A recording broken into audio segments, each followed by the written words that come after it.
하나님의 말씀은 마태복음 18장 21절에서 35절입니다.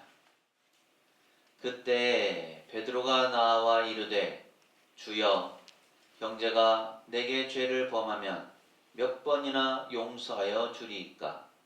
7번까지 하오리이까? 예수께서 이르시되 내게 이르노니 7번뿐 아니라 7번을 70번까지라도 할지니라. 그러므로 천국은 그 종들과 결산하려 하던 어떤 임금과 같으니 결산할 때에 10,000달란트 빚진 자 하나를 데려오매 갚을 것이 없는지라 주인이 명하여 그 몸과 아내와 자식들과 모든 소유를 다 팔아 갚게 하라 하니 그 종이 엎드려 절하며 이르되 내게 참으소서 다 갚으리이다 하거늘 그 종의 주인이 불쌍히 여겨 놓아 보내며 그 빚을 탕감하여 주었더니 그 종이 나가서 자기에게 100데나리온 빚진 동료 한 사람을 만나 붙들어 목을 잡고 이르되 빚을 갚으라 하매 그 동료가 엎드려 간구하여 이르되 나에게 참아 주소서 갚으리이다 하되 허락하지 아니하고 이에 가서 그가 빚을 갚도록 옥에 가두거늘 그 동료들이 그것을 보고 몹시 딱하게 여겨 주인에게 가서 그 일을 다 알리니 이에 주인이 그를 불러다가 말하되 악한 종아 네가 빌기에 내가 네 빚을 전부 탕감하여 주었거늘 내가 너를 불쌍히 여김과 같이 너도 네 동료를 불쌍히 여김이 마땅하지 아니하냐 하고 주인이 노하여 그 빚을 다 갚도록 그를 옥졸들에게 넘기니라. 너희가 각각 마음으로부터 형제를 용서하지 아니하면 나의 하늘 아버지께서도 너희에게 이와 같이 하시리라. 아멘. 오늘도 예배에 참여하신 모든 분에게 하나님의 은혜와 평강이 늘 함께 하시기 바랍니다. 올해 우리 교회 표어가 뭐죠? 네, 용서 사랑의 시작입니다. 그래서 지난주에는 우리가 구약의 말씀을 가지고 특별히 요셉이라는 그 사람의 모습을 가지고 하나님께서 어떻게 우리를 용서하셨는가, 하나님께서 베푸시는 그 용서의 의미, 그 은혜에 대해서 또 우리가 어떻게 해야 할 것인가 라는 것을 살펴보았는데요. 오늘은 신약의 말씀을 가지고 우리가 함께 용서에 관해서 살펴보려고 합니다. 특별히 오늘 말씀은 용서에 관해서 가르치시는 예수님의 말씀입니다. 인생을 하나의 문장으로 정의한다면 우리가 무엇이라고 정의할 수 있을까요? 어떤 사람은 인생이 여행이다 라고 하고요. 또 어떤 사람은 인생이 전쟁과도 같다 라고 얘기를 합니다. 치열한 삶의 현장 속에서 우리가 살아가기 때문에 그렇죠. 그런데 성경적 관점에서 인간의 생애를 살펴본다면 그것은 이렇게 정의할 수 있을 거예요. 감당할 수 없는 은혜를 빚진 채무자의 기록이다. 그러니까 하나님께서 우리에게 많은 것들을 은혜로 부어주셨기 때문에 우리가 이 땅에서 그 빚을 갚아가면서 산다라는 거죠. 우리는 태어나면서부터 부모의 사랑의 빚을 지고 또 자연의 혜택의 빚을 집니다. 무엇보다 우리를 창조하신 창조주의 생명의 빚을 지고 살아가죠. 그런데도 안타깝게도 인간은 본능적으로 내가 받은 것보다 내가 주어야 할 것에 더 예민하고요. 내가 용서받은 기억보다 남에게 받은 상처의 기억을 더 마음에 간직하고 살아가는 경우들이 있습니다. 하나님께서 우리 인생 가운데 주신 명령 중에서 가장 아름다우면서도 또 가장 실천하기 어려운 명령이 있다면 그것은 바로 용서하라는 것입니다. 사랑하라는 말씀은 듣기 좋고 기도하라라는 말씀은 내가 노력하면 될 것 같죠. 그런데 용서하라라는 이 말씀 앞에서 우리는 이렇게 하소연합니다. 하나님, 그건 정말로 너무나 어렵습니다. 그 사람이 저에게 한 일을 아시지 않습니까? 이것이 우리 인간의 현실이다라는 거예요. 이런 상황들을 바탕에 둔 베드로가 예수님께 지극히 자연스러운 현실적인 질문으로 오늘 말씀을 시작하죠. 주여, 형제가 내게 죄를 범하면 몇 번이나 용서하여 주면 됩니까? 7번까지 하면 되지 않겠습니까? 당시 유대 랍비들은 3번까지 용서하는 것을 경건의 척도로 삼았습니다. 그러니까 3번 용서해도 그것으로도 그 사람의 경건이 충분하다라고 평가를 했던 거예요. 근데 베드로는 몇 번을 얘기했습니까? 7번을 얘기를 하죠. 그러니까 7번을 제안한 이 베드로는 스스로 꽤나 너그럽고 자비로운 제자라고 자부했을 겁니다. 어쩌면 예수님께로부터 내가 이 말을 해서 칭찬을 받지는 않을까라는 기대도 했겠죠. 그런데 예수님의 말씀은 이런 베드로의 기대를 완전히 깨뜨립니다. 22절은 이렇게 말씀하죠. 함께 읽습니다. 시작. 예수께서 이르시되 내게 이르노니 7번뿐 아니라 7번을 70번까지라도 할지니라. 아멘. 이것은 숫자의 산술적 합을 의미하는 것이 아닙니다. 490번 용서하면 된다는 뜻이 아니죠. 끝없이 용서함을 명령하십니다. 그래서 예수님은 인간의 이런 현실을 뛰어넘는, 용서하지 못하는 그러한 현실을 뛰어넘는 하나님 나라의 원리를 가르쳐 주시죠. 그것이 바로 오늘 말씀에서 우리가 조금 전에 읽었던 충격적인 1만 달란트 빚진 자라는 비유의 이야기입니다. 이 말씀을 통해서 예수님은 용서가 감정의 문제가 아니다라는 것을 가르쳐 주시고요. 또 하나님 나라의 백성으로서 갖춰야 될 성품이 바로 용서다라는 것을 가르쳐 주십니다. 우리 앞뒤 좌우에 계신 분들하고 이렇게 인사하실까요? 하나님께서 우리를 용서하셨습니다. 하나님께서 우리를 용서하셨습니다. 한 번 더 하시죠. 하나님의 마음으로 용서하며 삽시다. 하나님의 마음으로 용서하며 삽시다. 네, 예수님은 우리에게 용서에 관해 가르치시면서 비유를 하나 말씀하셔요. 흔히 1만 달란트 빚진 자의 비유라고 불리는데 다르게 표현하는 경우도 있습니다. 바로 용서할 줄 모르는 종의 비유예요. 여러분, 어느 것이 더 맞는 것 같습니까? 1만 달란트 빚진 자의 비유가 더 나은 것 같습니까? 아니면 용서할 줄 모르는 종의 비유가 더 나은 것 같습니까? 둘 다 나름대로 좋은 제목이라고 할 수가 있습니다. 종이 빚을 탕감받은 것에 초점을 두느냐, 아니면 종이 용서하지 않는 것에 초점을 두느냐에 따라서 달라지는 표현이죠.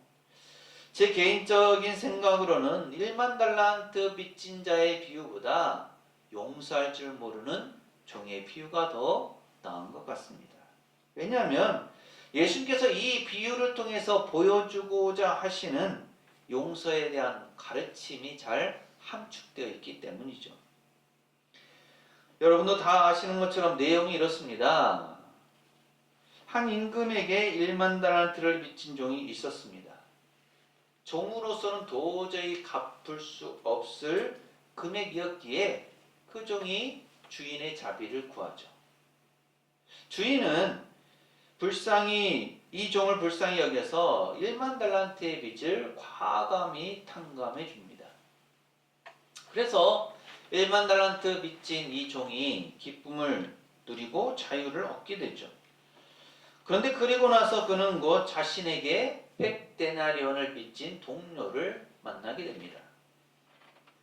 그리고는 그 100데나리온 빚진 동료에게 빚을 갚으라고 하고요. 결국은 옥에까지 가둡니다. 동료들에 의해서 이 소식이 주인에게 전해지게 되고 주인은 1만 달란트를 빚졌던 그 종을 다시 불러들입니다. 그리고는 빚을 다 갚을 때까지 옥에 가두고 벌을 받도록 하죠. 이 비유에서 우리는 세 가지 장면을 목격하게 돼요. 첫 번째 장면은 임금 곧 주인과 1만 달란트를 빚진 종이 결산하는 장면입니다. 이 임금에게 1만 달란트를 빚진 종이 있었어요. 당시 한 달란트는 노동자의 6천일의 품삯이었습니다. 그렇다면 1만 달란트는 6천만 일치의 품삯이죠. 말하자면 하루에 10만 원씩이라고 해도 수조 원이 넘는 액수입니다. 어떻게 이렇게 종이 주인에게 많은 빚을 졌는지도 이해가 안 되지만 종으로서는 결코 갚을 수 없을 만한 그런 빚입니다.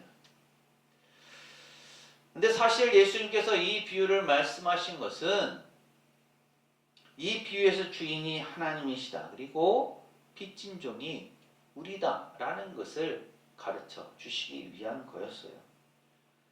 우리는 하나님 앞에 죄라는 이름의 빚을 지고 있습니다. 아무리 우리가 선한 일을 한다고 해도 우리가 아무리 도덕적으로 잘 살아도 결코 갚을 수 없는 죄의 빚이 있다라는 거예요. 그것이 바로 1만 달란트 빚진 것과 같다라고 예수님은 표현하시죠. 종이 엎드려 주인에게 절규합니다. 내게 참으소서 내가 다 갚겠습니다. 과연 그 말대로 종이 다 갚을 수 있을까요? 결코 갚을 수 없습니다. 자기 기만이죠. 하루도 쉬지 않고 일을 해도 16만 년을 넘게 일해야만 하는 자가 어찌 그 빚을 다 갚겠다라고 호언장담할 수 있겠습니까? 그런데 주인은 그 종의 거짓된 약속을 믿지 않았습니다. 하지만 그 종의 처지를 보았죠. 27절은 이렇게 말씀합니다. 함께 읽습니다. 시작. 그 종의 주인이 불쌍히 여겨 놓아 보내며 그 빚을 탕감하여 주었더니 아멘. 여기서 불쌍히 여겨라는 단어는 단순한 동정심이 아닙니다. 헬라어 원어상의 의미로는 창자가 뒤틀리고 끊어지는 고통을 의미해요. 그러니까 주인이 빚진 종을 놓아 보내며 빚을 탕감하여 주는데요. 단순히 종이 불쌍해서가 아닙니다. 주인이 그 종이 져야 할 그 1만 달란트의 고통, 그 빚의 고통을 자신의 창자 속에 고스란히 받아들였기 때문이다 라는 겁니다.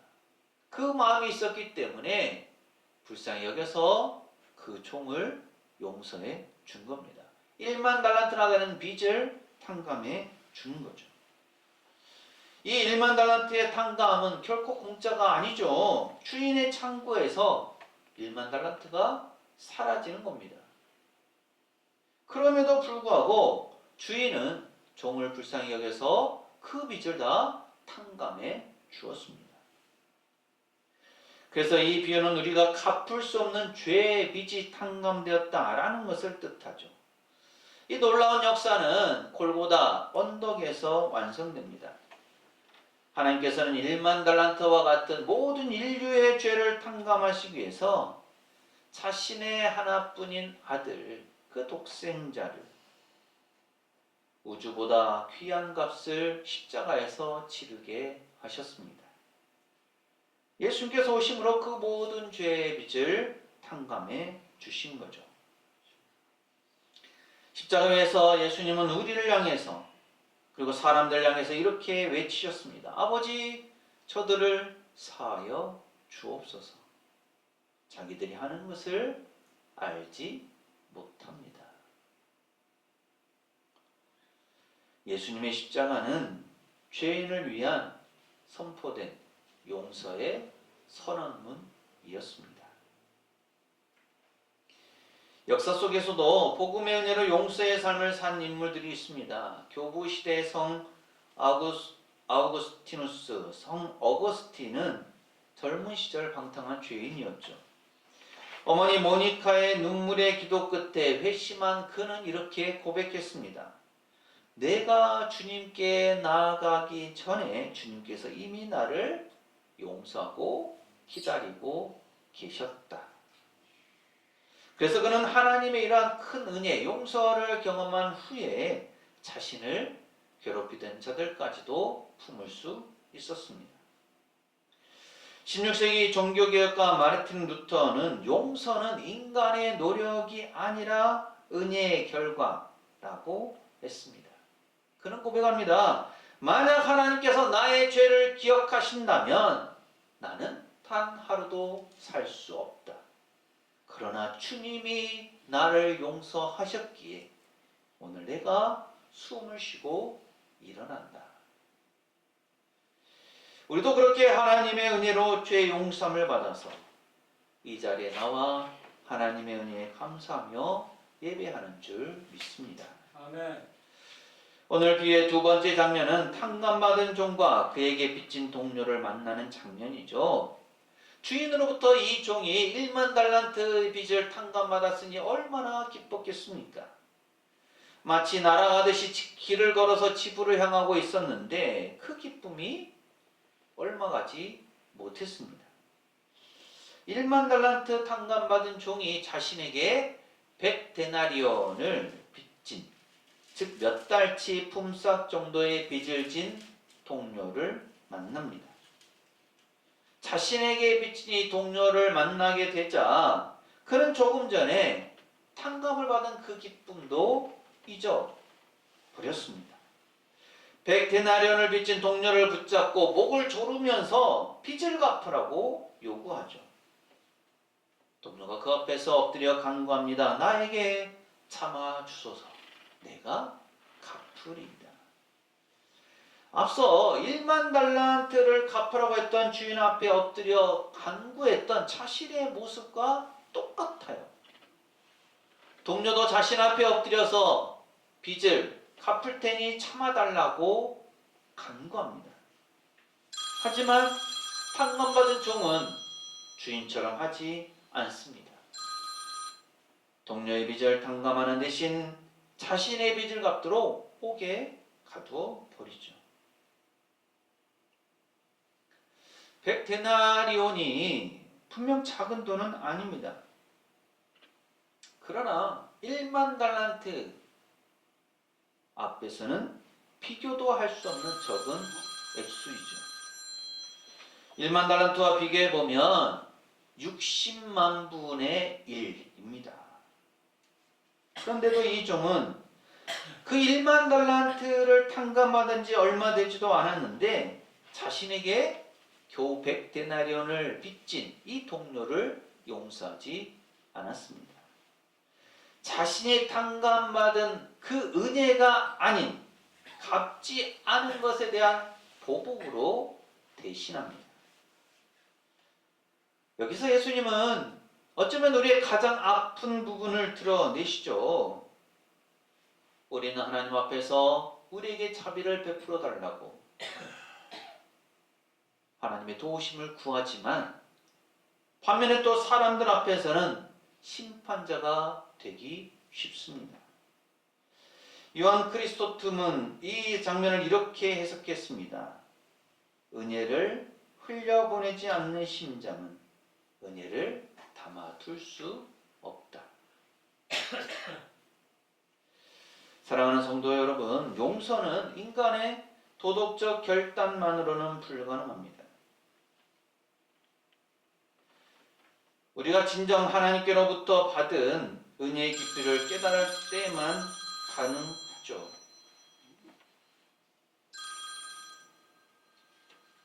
오늘 우리의 모습은 어떻습니까?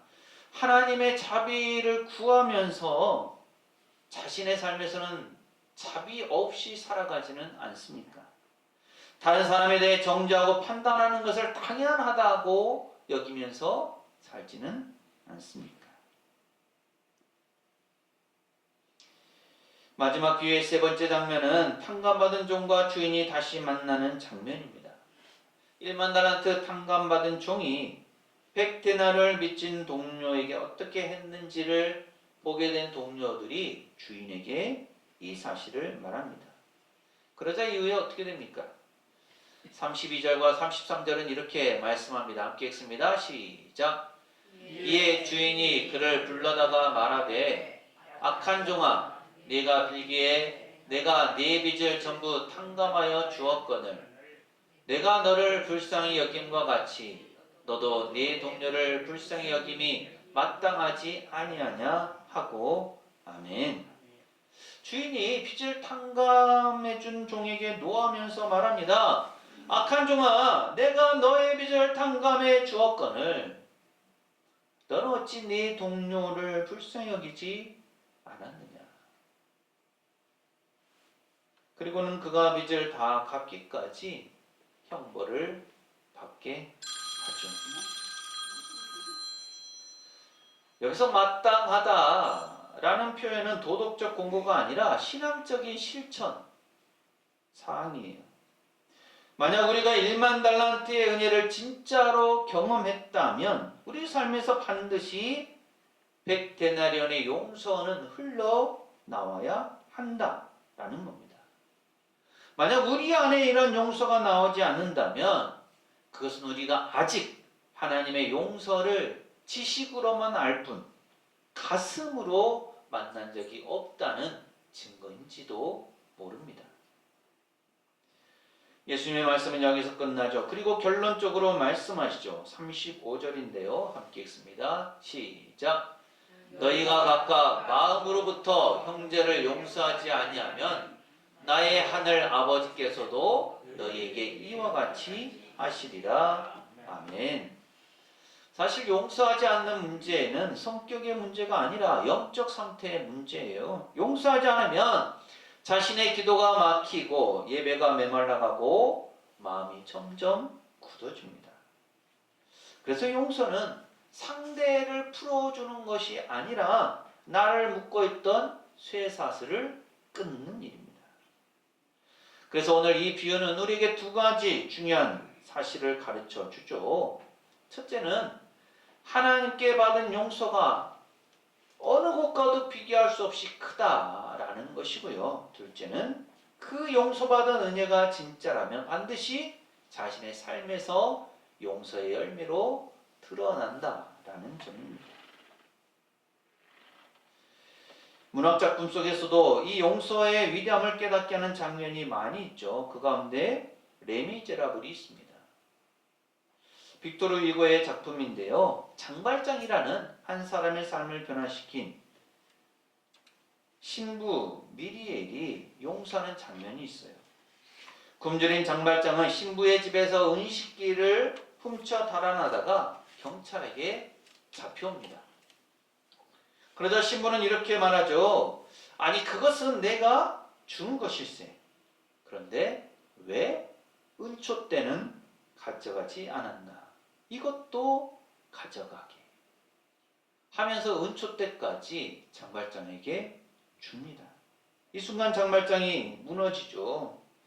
이 은혜로운 용서가 그의 인생을 새롭게 만듭니다.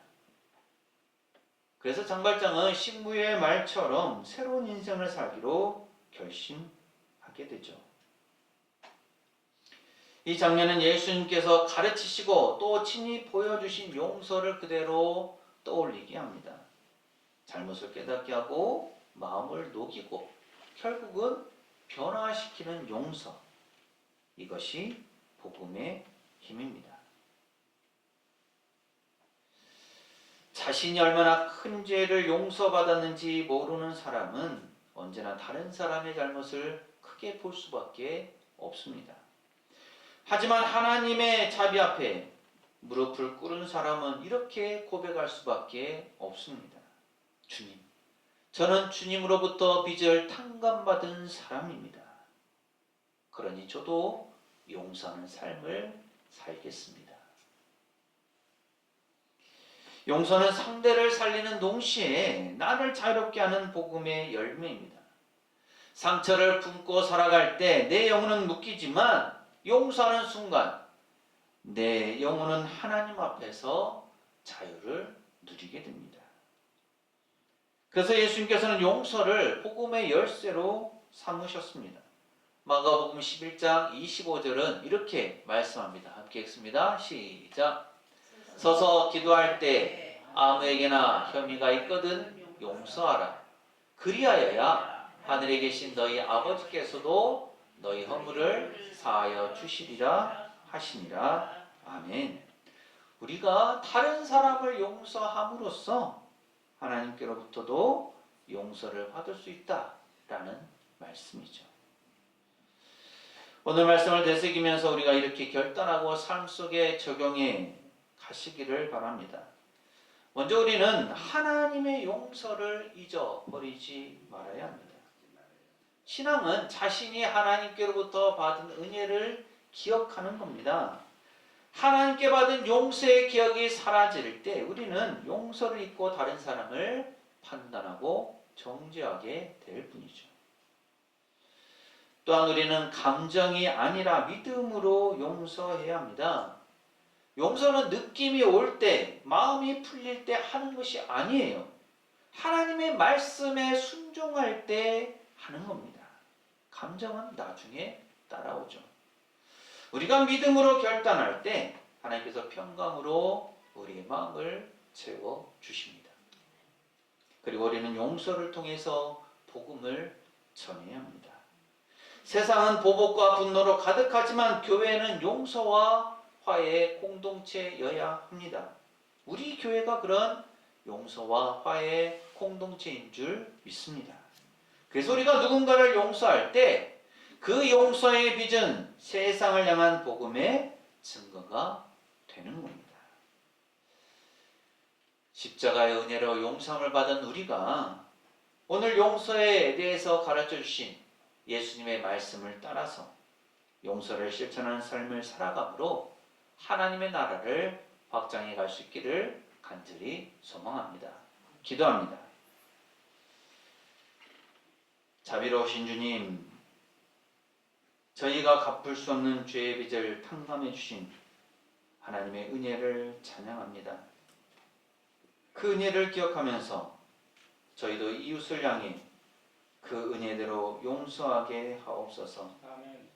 감정보다는 믿음을 선택하고 보복보다는 사랑을 선택하는 결단이 저에게 있게 하옵소서.